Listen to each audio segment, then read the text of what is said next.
Thank you for tuning in to Lots of Listening Podcasts. This is your host, Angela Todd. Let's get started. So, I wanted to go over several of the events that I know of that is going on for the holiday season, because we know that Thanksgiving is on the way. We know that Christmas is on the way. So, I wanted to jump on and make sure that we support as much as we can, since we still do have the government shutdown right now. Okay. So the biggest thing for me to do is to try to go over what my husband's foundation is doing, what we're doing, and what the community is doing so far. I will get more details and I will post as it comes in. But most definitely we want to try to do our best to support the nonprofits that are pushing and going beyond what they normally do for a community. So again, thank you for listening to Lots of Listening Podcasts. This podcast was designed to bridge the gap between the younger and older generation.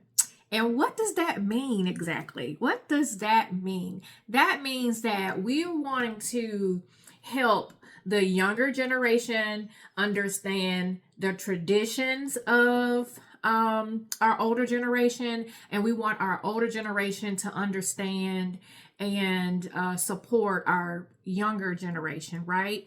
And so to have that bridges the gap, because there is a disconnect between the younger and older. So that is one of the reasons why I designed this podcast, to make sure that we push the information to support each other, younger and older, and just want to make sure that, we get the most accurate information out to the public. Okay.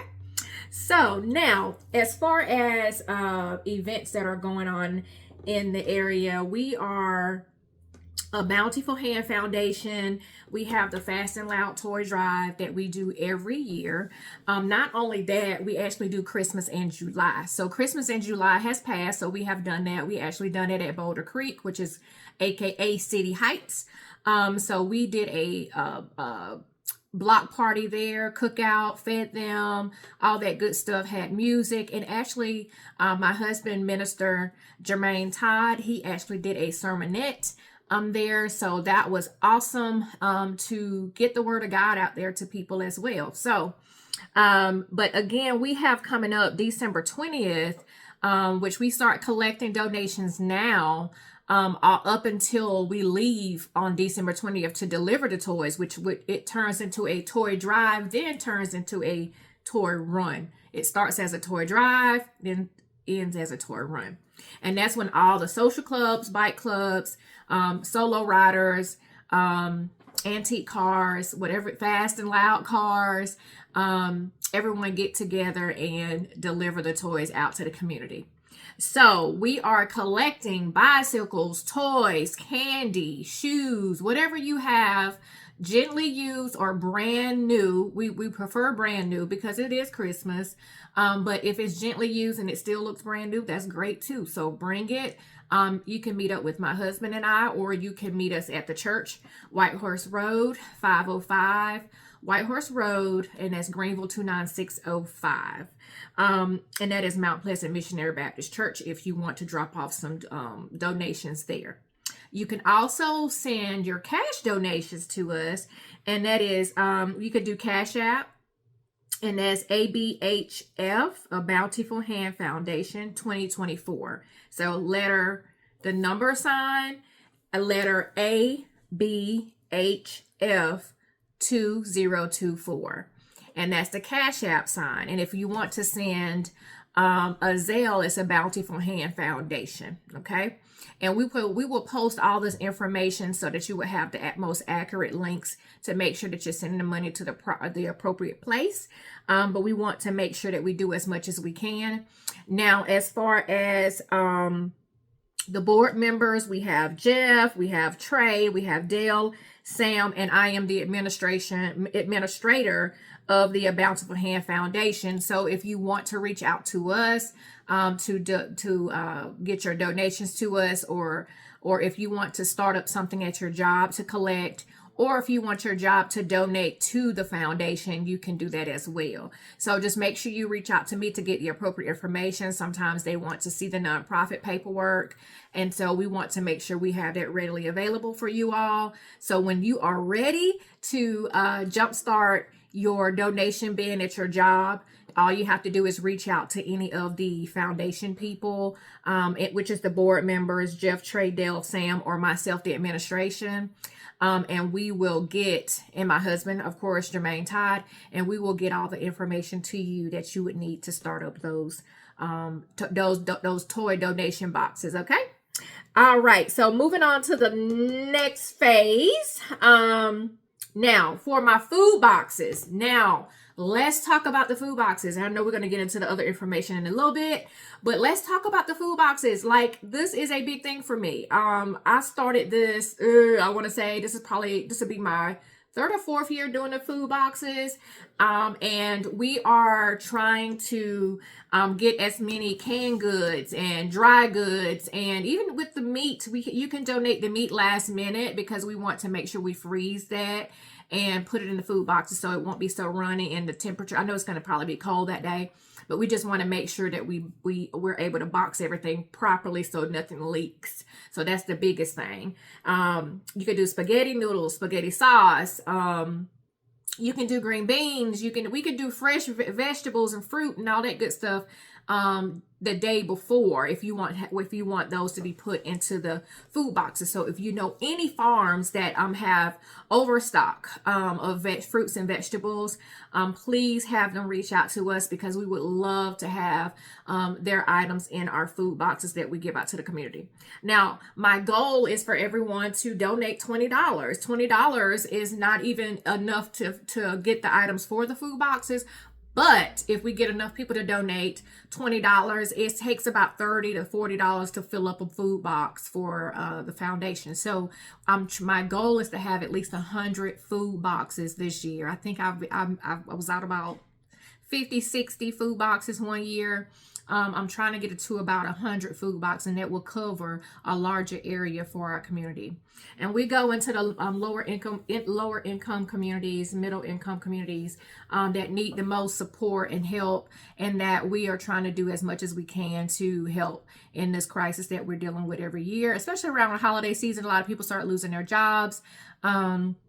And they just have a really hard time around this time. And so we just want to make it a little easier for everyone. So if you don't mind supporting us as much as we can.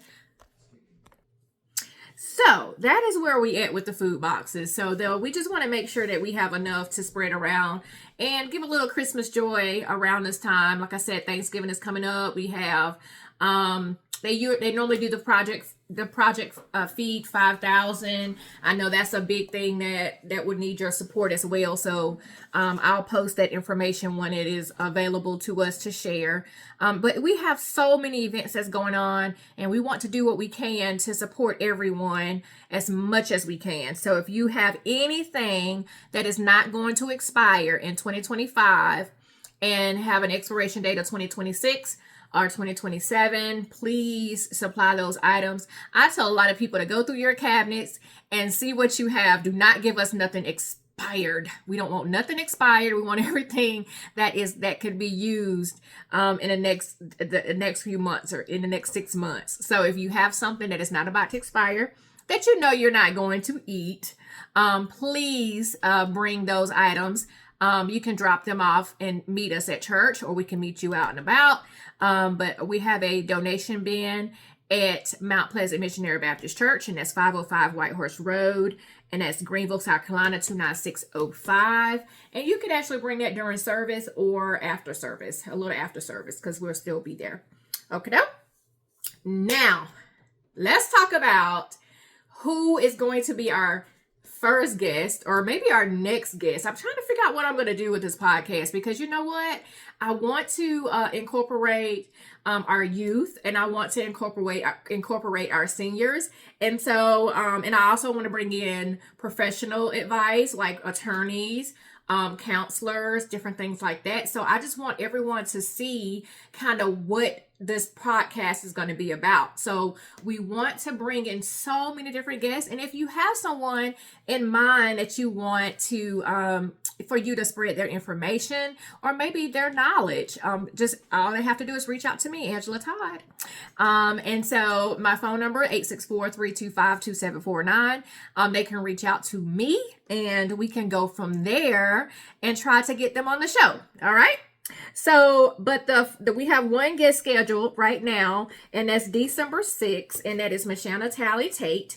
We're going to have a session between 10 a.m. and 12, 10 a.m. and 12 p.m. And so that we want to talk about, we want to talk about estate planning, about how to bridge the gap, how to have trust with how to set up those things. And so we want to talk about different things into that avenue. But we see that bridging the gap is making sure that the seniors, which are the parents and the grandparents, are setting up the youth, the children, the grandchildren, the great-grandchildren. We're setting things up properly. So everything is just going up, up, up, up, up, instead of grandma die, right? Great-grandma pass away, and nothing is left for the children, the grandchildren, the great-grandchildren, or an argument of the great-grandchildren, the grandchildren of the children, are fighting over what grandma, grandpa, papa didn't set up properly on this side. So that is kind of where all of this kind of all falls in together. So it will be a lot of listening. So lots of listening. And I want y'all to take all this in because it's going to be so much information. And that is what I'm so thankful for, is that we're going to have a lot of information that comes our way. So that's why I want to make sure that everyone is able to get access to this information, to log on, to get all the knowledge that they can get, so that they know how to move properly. And every step they take is going to be a forward step and an up step. And so building that foundation is very, very, very important. So setting the foundation, a solid foundation, even if someone didn't set things up right, we're going to make sure that whatever you set up from here, from this day forward, is going to be a positive step and something strong for you and your family to come. And so we want to make sure that the information that we give you, that you're able to give it properly to your children, and they can give it to their children, and their children can give it to their children. And that strong foundation just keeps growing and growing and growing. Okay. And so that is important to us. So, again, if you have any youth, any adults, any professional people that would like to come on, all they have to do is reach out to me. I'll greatly appreciate it. So now let's move on. Our next topic of discussion is, we want to talk about how the generations have hindered ourselves. We have to take responsibility for what we're lacking, right? We have to take some part of it. We can't say, oh, I'm mad at this nonprofit because they're not doing enough for the community. Well, they are doing something for the community, but they can't just help just one person all the time, right? Because we have to rotate. We're on a rotating basis, because a lot of the money that is given to a lot of the nonprofits that have these storefronts, that have these locations that you can go to and fill out application, they're going to check your income. They want to check your bank account sometimes. Sometimes they want to check all this other information that you be like, I don't want to give out that information. Well, they're not going to help you without you giving that information. Okay. So these nonprofits get a pool of money from a certain nonprofit that people donate millions of dollars to. They have rules and regulations that they have to follow, with protocols. They have protocols that they have to follow. And in those protocols, if you don't fall in there and do everything that they ask you to do, then 9 times out of 10, they're not going to be able to help you. So that's why they give you application, and it explains to you what you have to do, what you have to turn in, how often they can help you. Because sometimes if they help you one time, then you may not be able to get help again from them. You may can only get help once every 2 years. You may can only get help once every 5 years. It all depends on how their program is structured, right? And so we have to respect that part of it. They don't really have to help us. They really don't. They don't even have to set up these nonprofits to do anything for the community. And then it could be, well, all the nonprofits just shut down and nobody has access to anything. But at the end of the day, they are moving forward with the mission and the goal that has been placed in front of them and trying to do their best to provide for a community. And that is a blessing in itself. It may not seem like it when you're struggling, when you're having a hard time paying your mortgage, when you're having a hard time paying your rent, when you're having a hard time paying your car payment. It may not seem like no one is there to help you. It may not seem like no family is there to help you. But a lot of times we tap out, right? You can't, like, your family may be struggling.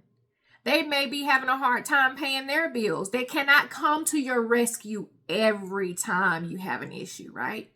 So that is something that we have to understand, that people are just not always available to help you. One of the reasons why we want to talk about these things on this podcast is because we want to have better understanding of how things operate, how different programs operate. What I will do is get certain groups, nonprofit groups, to come in and explain to us how the process works, how often you can get some help, how much you can get help with, all these different things like that. Because I think that we have this way of thinking that, oh, I need the help and I'm going to go in there and get it and they should help me. Well, you have to follow the protocol. They have to follow the protocol. Because if they don't, they can get in trouble. They can lose funding if they go outside the realm of the protocol. You get what I'm saying? So don't mess it up for everybody.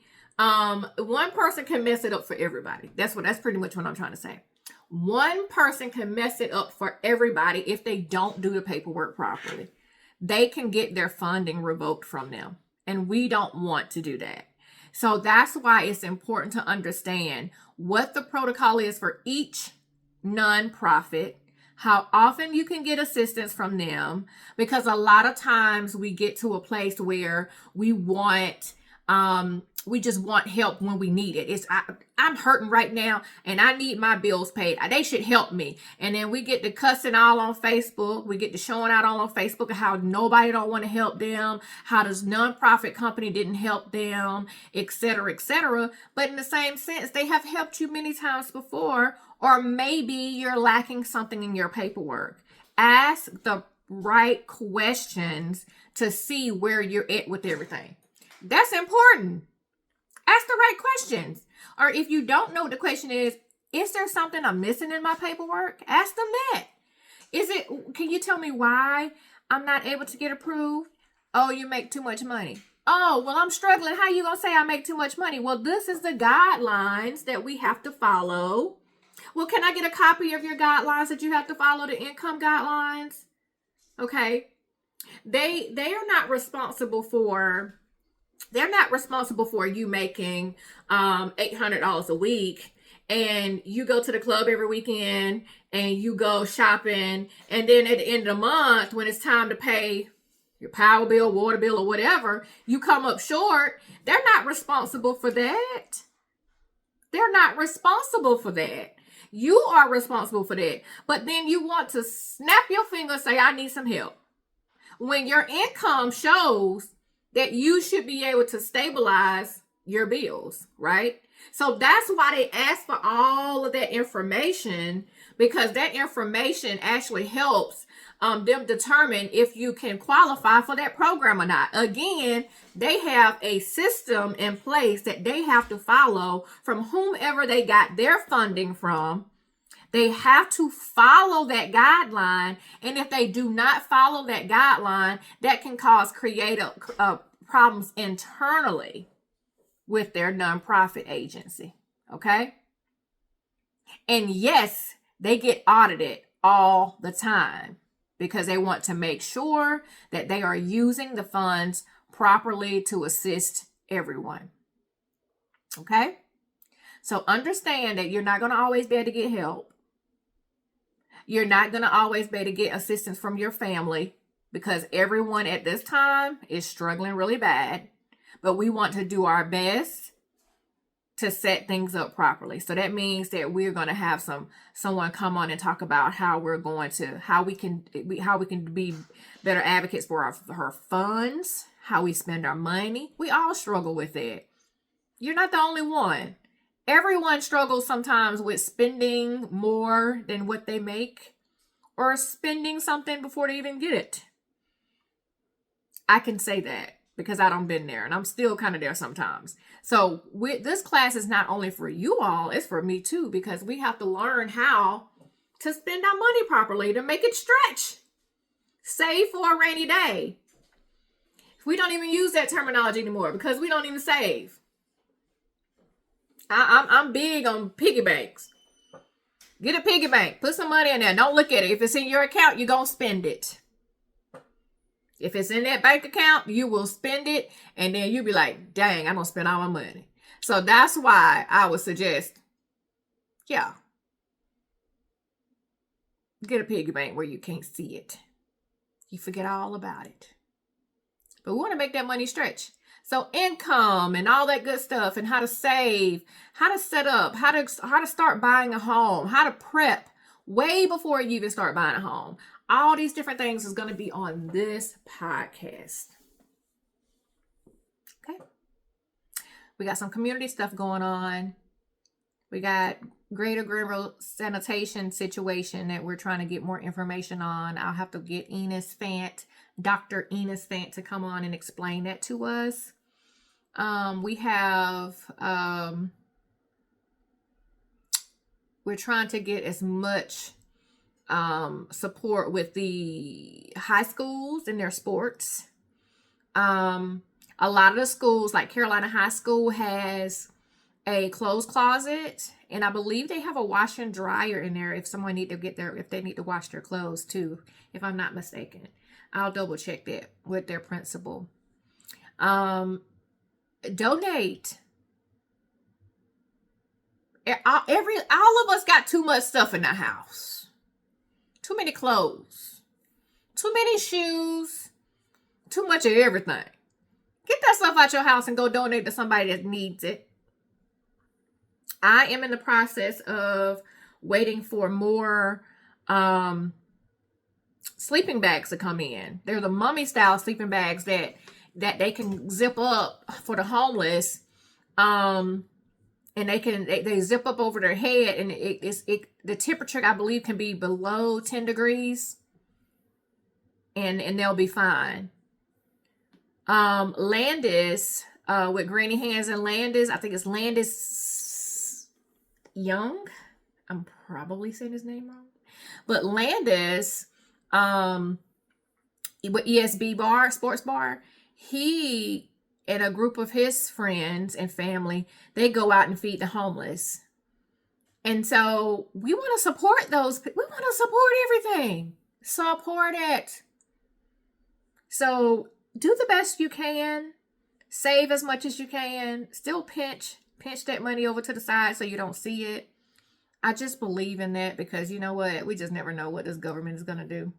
And we were always raised on how to save. They just like, oh, I'm broke. Like, I don't have no money. Tell me I'm lying. Our grandparents would say, I don't have no money. And they be having money in their account. maybe we got to get back there. I'm not going to say I'm broke, because mess around and say that too much, you're going to mess around and be broke for real. But just say, I don't have the money for that. That's the best way to say it. If somebody come ask you for money, I don't have the money for that, because I'm trying to retire. There may not be no retirement there. You see what I'm saying? So that's why I'm telling people, like, hey, like, save as much as you can. Do the best you can. Like, yeah, you can help people. You still want to tithe that church, do your tithes money. Make sure you tithe to the Lord. But make sure that you save. Because you just never know when you may get sick or have surgery. I had major surgery last year. And I was down. I was like, that was bad timing. I was talking about everything was bad timing. Oh my goodness. Bad timing, bad timing, bad timing. Everything was just bad timing. But at the end of the day, it was good timing, because honestly, I needed the rest. I was in a lot of pain. I needed to have the surgery. And I thank God for my husband for being there to support and supply me with whatever funding I needed to carry whatever bills that needed to take place. So no complaints there. But you really do you got to have a good game plan. You just never know when you're going to go down. You never know when something is going to sideswipe you, knock you over, like how them deer jump in front of your car. And your insurance may or may not cover it. Like, are you prepared for that? Are you prepared for somebody hitting your car and running, and then you got to pay? Are you prepared for if you own your home already and something tears up? Are you prepared for that? Are you prepared for a windstorm coming through here and insurance doesn't cover your roof? Are you prepared for those things? So that's why it's important to save. I'm not saying don't have any fun in your life. I'm not saying that. I don't want you to feel like I'm saying don't have any fun. That's the last thing I'm trying to tell you. I want you to enjoy life, because I believe in that. I work a lot, and I'll be like, it's time for a vacation. I got to go. So what I'm saying is, be prepared for if something was to happen. If your car break down when you're out of town, and the tow truck companies in the area only take cash, do you have the money to pay them to get your car back? Yeah, you're going to get reimbursed by insurance possibly. But do you have the money there for that? Some stuff you got to do, like go fishing, go on a hike, just go for a walk around some water. Just look and do something free. But at the end of the day, we have to get to a place where we're saving our money. I don't make enough to save. You make enough to go to Burger King, Bojangles. You make enough money to go to KFC. You make enough money to go to Zaxby's. You make enough money not to cook your own food. You make enough money to save. And that's where we're going to have to shift the way we process and the way we think. So, anyway, that's enough of that. Like I said before, we have a lot of events going on. This is Lots of Listening Podcast. I enjoy this. And so I decided to make it into a podcast because I want to educate and grow.